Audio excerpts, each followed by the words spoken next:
Okay, well, we better move on, and moving on to our fourth element. So this is actually another there's a connection here. Lots of connections in this particular month, and this was to do actually with something which has happened locally, but it's also to do with something which has happened on an international scale. So the other day I was driving home, and I saw that there was a pub, which had been listed. It's called the New Winning Pub, and in Wallsend, I'm sure lots of people will know it.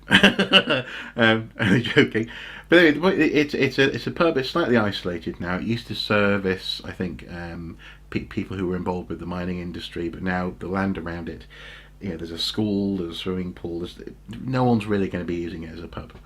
But the features inside the pub, given that this pub was, and it says on the outside, rebuilt, I think in it rebuilt 1834 or whatever, so it's an old building. That's the rebuild date. It has features inside apparently that were so interesting that it was deemed that they couldn't be taken out or modified. And so this is based on a series of conversations I've had with different local archaeologists. So there might be an element of Chinese whispers here, but it's an interesting case study. Yes. So it couldn't be modified. So it couldn't be turned into a modern pub, with the basic health and safety and standards in terms of best practice for cleanliness, this kind of thing. It couldn't easily be turned into that anyway. It certainly couldn't be turned into flats. Couldn't be turned into an accommodation. Couldn't be opened up as a shop. It simply had to be as it was. And eventually, unfortunately, it was burned down. Well, not burned down, but it was set off on fire. And so following the fire, I filmed some footage there, and most of the windows now are boarded up, and it was presumably lots of the features inside have been ruined. And I can't help but wonder, and again, this sort of comes back to this connection with what we were talking about before. Can't help but wonder who to whose benefit does saving that building act, if you see what I mean.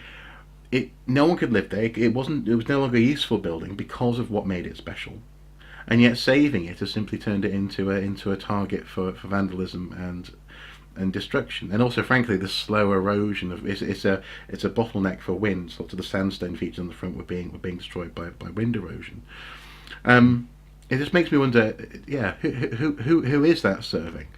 And then there's a connected issue that's come about in the past week or so, and that is actually the fact that at the moment people are talking about how they want to clone. They're getting very close to cloning mammoth. Apparently, within a year or two, we're going to be able to clone mammoth. And this idea of sort of keeping something around almost for your amusement, it just sort of triggered a little connection there. In so much as, what was the point of having the pub there when it couldn't survive? It cannot survive in that space, and it shouldn't really be there. It should essentially, I think, probably be knocked down.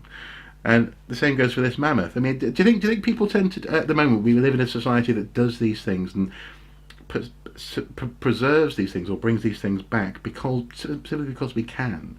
Are we perhaps too connected to what the possibilities of things as opposed to what they are? That's a really interesting point, and I'm going to go back to, again, a brilliant philosophical source about scientific ethics, which is the Jeff Goldblum character in the original Jurassic Park, Mm-hmm. who at one point says words to the effect of, when we talk about the cloning of the dinosaurs, they were so interested in what they could, they didn't think about whether they should. Yeah. And You slapped it on a lunchbox, and now they're selling it. Sorry. yeah, I mean, that's the exact quote, but that was the gist of it. And I think it does link back to what we've just been talking about in terms of development, because see, I don't buy the idea that there was nothing that could be done. People might have said there was nothing that could be done. People might have said, "Oh, it would be too expensive to do such and such," or whatever. But there will have been someone, and I've seen really imaginative, and I'm sure you have too, but architects, architectural projects, community projects, which have taken on the most unprepossessing buildings and turned them into something that's, useful and looks towards the future as well as acknowledging the past. And to be honest, if it was that well preserved, to be honest, it's the kind of thing that a community trust or the National Trust or a historic, the kind of that could have been taken over in those terms and turned into a community facility of some kind. There is a huge problem at the moment, and it's only going to get worse. We've just had the latest projections for council funding come through, and it's basically leading to more cuts in expenditure, and the first things that go are the non-statutory, which includes things like museums and culture. And when you've seen the cuts that have been made, even in statutory provision like libraries, there's no flesh left on the bone for things like a fabulous building that could be put to community use, but whatever, and again, developers aren't interested in the community value of something. They're interested in the bottom line, by and large. And in that sense, it feels a little bit as though structures like this, and also indeed projects like bringing back Mammoth, they sort of fall into categories that are almost theoretical. It's a case of, in theory it would be nice, and indeed I agree. I've often admired that building, and indeed I still do admire it to some extent. But I agree it could and should, and ideally, indeed it is. There would have been the right person to take that on board. I can't imagine there will be now that it's been, fire damaged quite badly. Just as a matter of interest, do we know how it became fire damaged? Was it arson? Was it? Yeah. It backs on to a playing field and to a car park, and I think people were throwing fire through. I don't think it was insurance purposes, if that's what you're getting at. Oh, right, okay. No, no.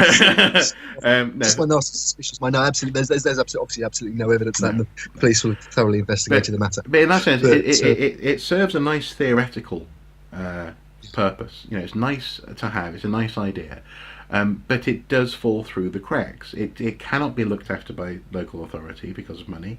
It doesn't really meet the purposes of a startup business because it's not really on anyone's footfall.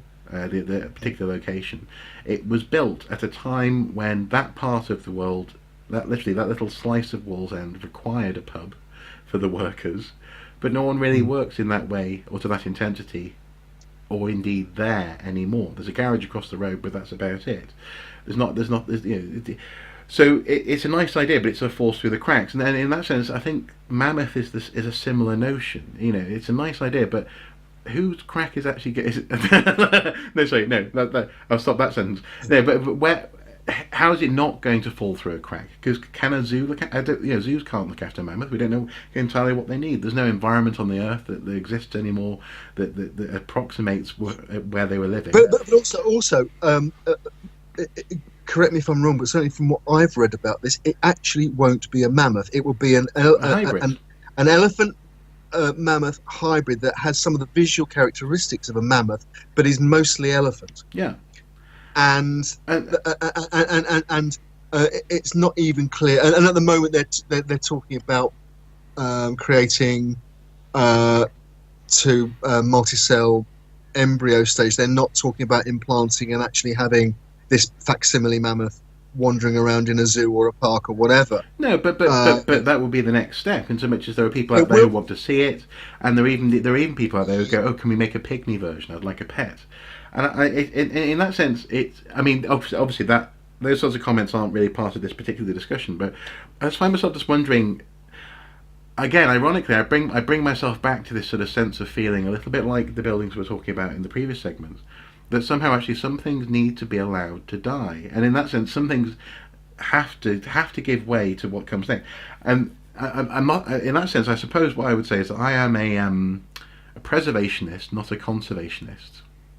If you know what I mean. Because, so, for example, there are some creatures which are suffering at the moment because of demonstrably man-made factors. We've changed their environment, and they're probably going to go extinct. But the question is, to what extent is the effort worth saving those creatures in an artificial environment, as opposed to making sure we don't further damage the environment for the rest of the and it's an outdated term, but the ecosystem.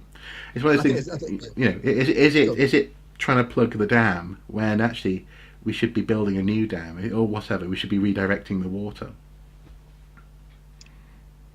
That's a very good question. I think that when it comes to things like the conservation preservation of endangered species, a lot of it depends on in a sense, the artificiality of the conditions that have led to a particular creature, organism being endangered.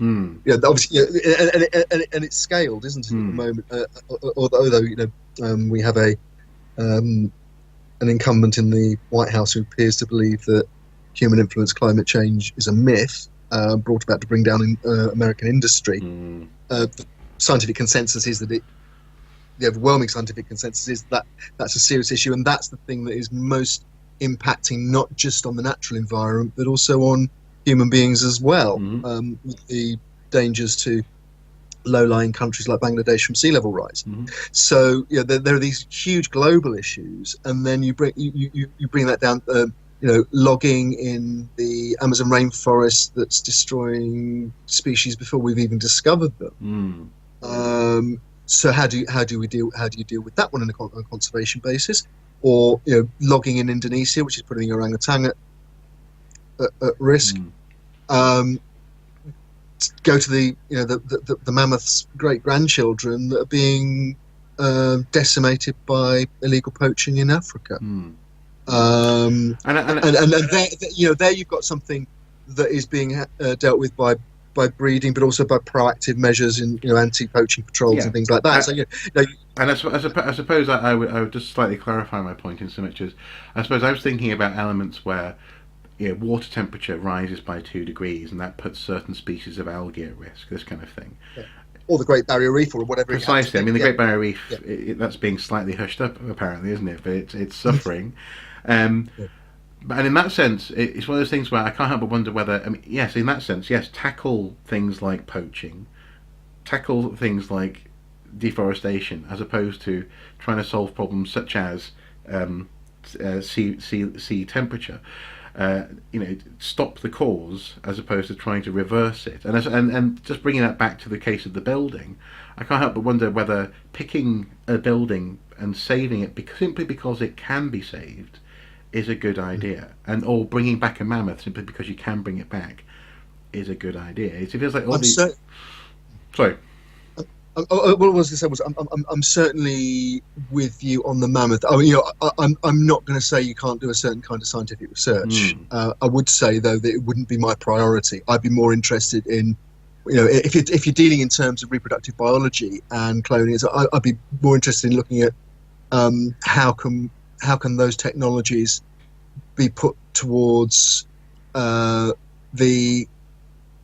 future of gene lines, animals, creatures, plants, whatever, that still exist, and it would be nice if they continue to exist rather than something that has already gone. Whatever reasons mammoths became extinct, whether it was climate change or human action or a mixture of the both or whatever, doesn't matter. It's gone. Unless you believe the legends about the deepest parts of the taiga. It's gone. As a creature, as well, it's a wonderful mythological thing that we grew up with in our childhoods, with the cavemen running around with their spears chasing mammoth, and it's become a cultural shorthand. But that doesn't necessarily mean it has to be brought back as a matter of priority. And I suppose to sum it up in a sentence, for me anyway, if you can't look after elephants, you don't deserve mammoth. I think that is actually a really I wouldn't disagree with that. Like I said, I wouldn't want to ban that kind of research in principle, because I don't I think that's a very dangerous route to go down. Yeah. Oh no, and I'm not talking about banning research at all. No, not at all. But again, this building has made me think about, in that sense, if there's no place for it, then our energies should be put elsewhere. Potentially. I think, I'd slightly qualify that. I would say that the chances are, if you looked hard enough and were imaginative enough, that building still exists, and there will be a useful existence it could continue to have. Yes. I think, bringing something back that's no longer there is a much more questionable exercise. Yeah. Whether it's an animal or whether it's a building. Yeah. Well, in that sense, Yeah. sadly, having been exposed to fire, it is essentially no longer there. It's a real shame. Okay, well, let's bring that section to a close on that slight